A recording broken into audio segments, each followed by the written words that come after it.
Hey, beautiful souls. Welcome back to Honest Feminine. If you're new here, this is your space for real, honest conversations about love, relationships, and building the life you deserve. No games, no BS, just truth. Today, we're talking about something that doesn't get nearly enough attention. How to start a relationship in a healthy way. Because here's the thing, most of us put so much energy into finding someone, into getting them to like us, into making it official. But we don't talk about how to actually build a foundation that will last. The truth is, how you start a relationship sets the tone for everything that comes after. The patterns you establish in the first few months, those become your normal. The boundaries you set or don't set early on, those define what's acceptable. So if you're in a new relationship right now, or you're about to start one, or you're just preparing yourself for when the right person comes along, this video is for you. This might be the most important relationship advice you'll ever hear. So grab your coffee, get comfortable, and let's dive in. Okay, so you've met someone. There's chemistry, there's attraction. Maybe you've been on a few dates and things are going really well. The temptation right now is to let those butterflies take over and just enjoy the feeling. And yes, enjoy it. That early excitement is beautiful, and this is crucial, don't let it blind you. The first month is your observation period. This is when people show you who they are if you're paying attention, not who they say they are, not who they're trying to be, but who they actually are. Pay attention to how they treat people who can't do anything for them. The waiter at the restaurant, the barista at the coffee shop, their Uber driver, people who are beneath them in social hierarchy. This tells you everything about their character. Someone who's sweet to you but rude to service workers. That's who they really are. The sweetness to you is temporary. You're still in the winning you over phase. But how they treat people who can't benefit them. That's their true nature. Watch how they handle small disappointments. The restaurant lost their reservation. Their phone died. It started raining on your outdoor date. Traffic made them late. Do they roll with it? Laugh it off? Problem solve calmly? Or do they get irritated? Blame others? Ruin the mood? Small disappointments reveal how someone handles stress. And life is full of stress. If they can't handle a lost reservation gracefully, how will they handle real challenges? Notice if they actually listen to you. When you're sharing something about yourself, are they genuinely interested? Asking follow-up questions? Remembering details? Or are they constantly steering the conversation back to themselves? Interrupting? Looking at their phone? Someone who doesn't listen in the beginning definitely won't listen later. If anything, people are on their best behavior early on. This is as good as the listening gets. And here's a big one. How do they talk about their ex? I don't mean they should never mention their ex. That's unrealistic. But how do they talk about them? If they're calling their ex crazy, if they're blaming them for everything, if they're painting themselves as the total victim, that's a red flag. Healthy people can acknowledge their part in why relationships didn't work. They can speak about their ex with some level of respect or at least neutrality. If everyone they've ever dated was crazy, you'll be crazy too when it ends. Are they consistent? Do they do what they say they'll do? If they say they'll call, do they call? If they make plans, do they follow through? Or are they flaky, constantly rescheduling, disappearing for days, and then popping back up with excuses? Consistency isn't boring, it's respect. It's showing you that you're a priority. Someone who's inconsistent in the beginning will be inconsistent throughout. The biggest mistake women make in this phase is explaining away red flags. Oh, they're just stressed at work. They're not usually like this. Once we're more comfortable, they'll open up. No. Stop. People show you who they are. Believe them. I'm not saying one bad moment means they're terrible. We all have off days. But if you're seeing patterns, if you're already making excuses for them in month 1, that's your gut telling you something is wrong. Let's talk about something that goes against every romantic movie you've ever seen. The importance of taking it slow. I know. When you have amazing chemistry with someone, you want to spend every moment together. You want to text all day. You want to skip the getting to know you phase and fast forward to being in love. But here's the truth. Relationships that start too fast usually end just as fast. Think about it. When things move at lightning speed, what are you building on? Infatuation, fantasy, the version of each other you're presenting, not who you really are. Real intimacy, the kind that lasts, is built slowly. It's built on seeing each other in different contexts, on navigating small conflicts, on revealing yourselves gradually and being accepted. In those first few weeks, you should be getting to know each other, but not seeing each other every single day. You should be texting, but not constantly. You should be maintaining your own life, friendships, routines.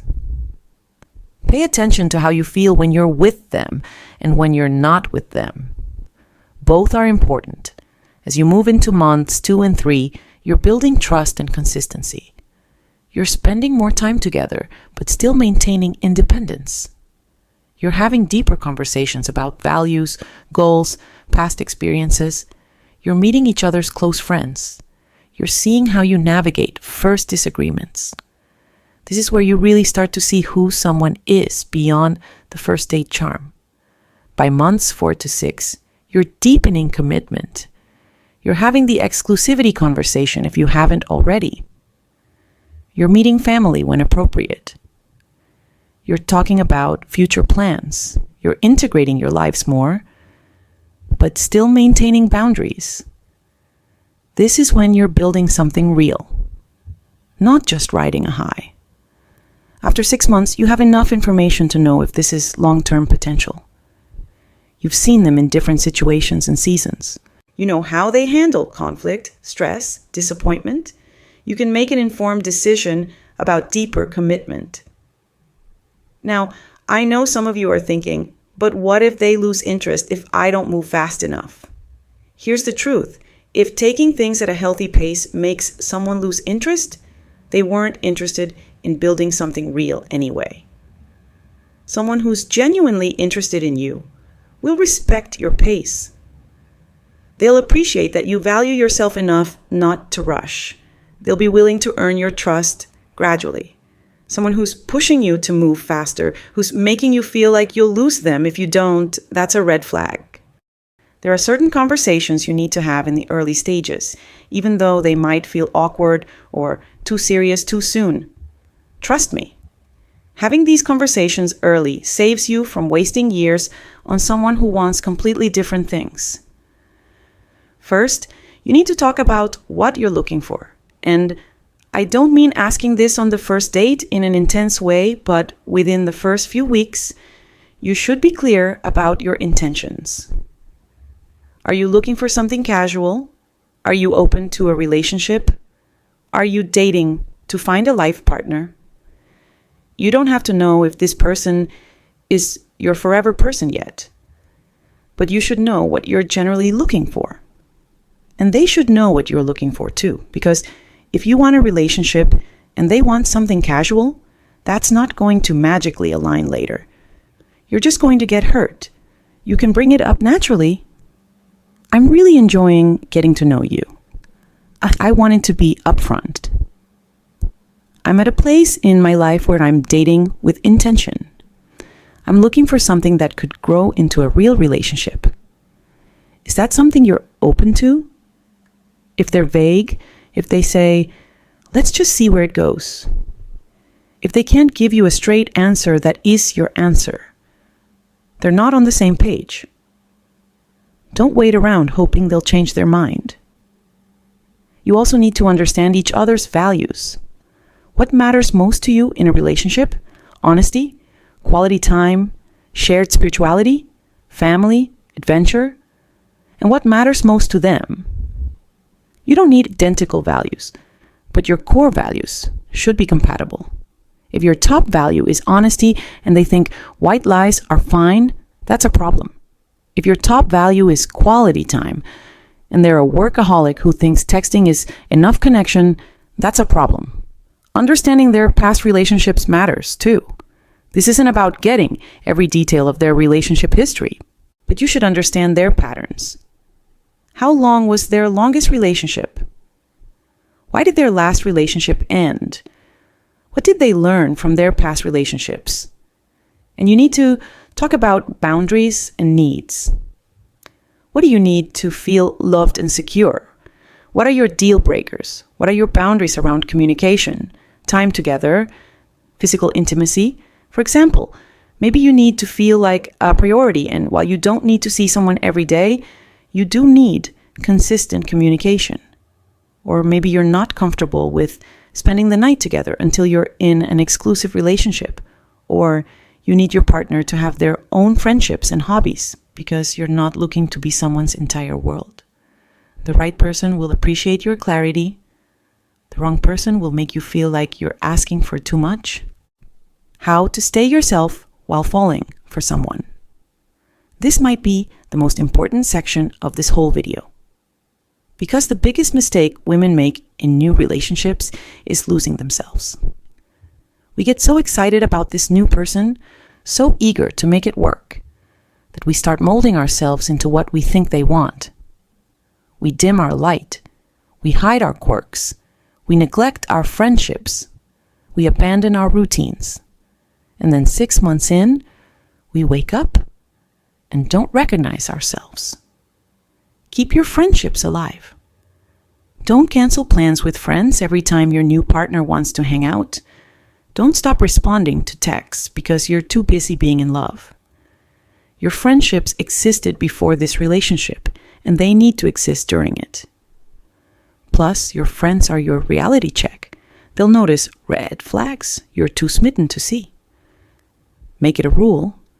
Never cancel plans with friends for a new date unless it's truly a special circumstance. And even then, make sure you're rescheduling, not just abandoning your people. Be yourself from the start.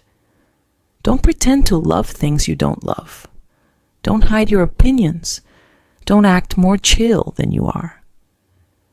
I know there's this pressure to be the cool girl who doesn't ask for anything, who goes with the flow, who has no needs. But that's not real, and it's not sustainable. If you pretend to be low maintenance in the beginning, you're going to resent having to maintain that facade later. And when your real needs eventually emerge, because they will, your partner will feel deceived. Be your authentic self from day one. Yes, that might mean some people aren't compatible with you, but that's the point. You want to filter out the wrong people, not trick them into staying. Voice your needs and concerns early. Don't wait until you're resentful to bring up something that bothers you. Don't swallow your feelings to keep the peace. If something doesn't feel right, say something. If you need something, ask for it. Sometimes, even when you've done everything right, a relationship isn't meant to continue. And recognizing that early is a gift. It's time to walk away when your values fundamentally don't align. You want kids? They never want kids. You need monogamy. They want an open relationship. You're deeply spiritual. They think it's all nonsense. Don't convince yourself you can change them or that love will be enough. It won't. It's time to walk away when they're not emotionally available. They're still hung up on their ex. They can't be vulnerable. They won't let you in. They're physically present but emotionally distant. You can't build intimacy with someone who won't meet you emotionally. It's time to walk away when the red flags keep piling up. One red flag might be a fluke. But if you're seeing multiple red flags, if you're constantly making excuses, if your gut keeps screaming, listen. It's time to walk away when you've already lost yourself.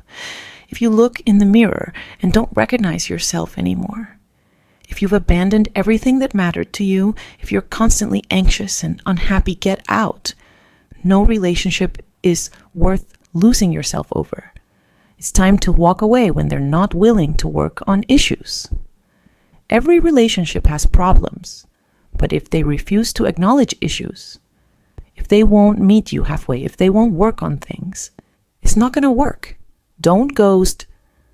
Don't drag it out. Don't give false hope. And then honor your decision. Don't go back just because you're lonely or because they promised to change. If it wasn't right, it wasn't right. All right, beautiful souls, we covered a lot today. If you made it this far, I'm so proud of you for being intentional about building healthy love. If this video resonated with you, please give it a thumbs up. It helps other women who are navigating new relationships find this guidance when they need it. Subscribe to Honest Feminine if you want more real, practical advice about relationships and self-love. Hit that bell icon so you don't miss future videos. Share this with a friend who's starting a new relationship or getting back into dating. Sometimes we all need a reminder of what healthy actually looks like. Remember, you deserve a relationship that's built on honesty, respect, and genuine compatibility. Don't settle for less just because the alternative feels scary or lonely. The right relationship is worth waiting for.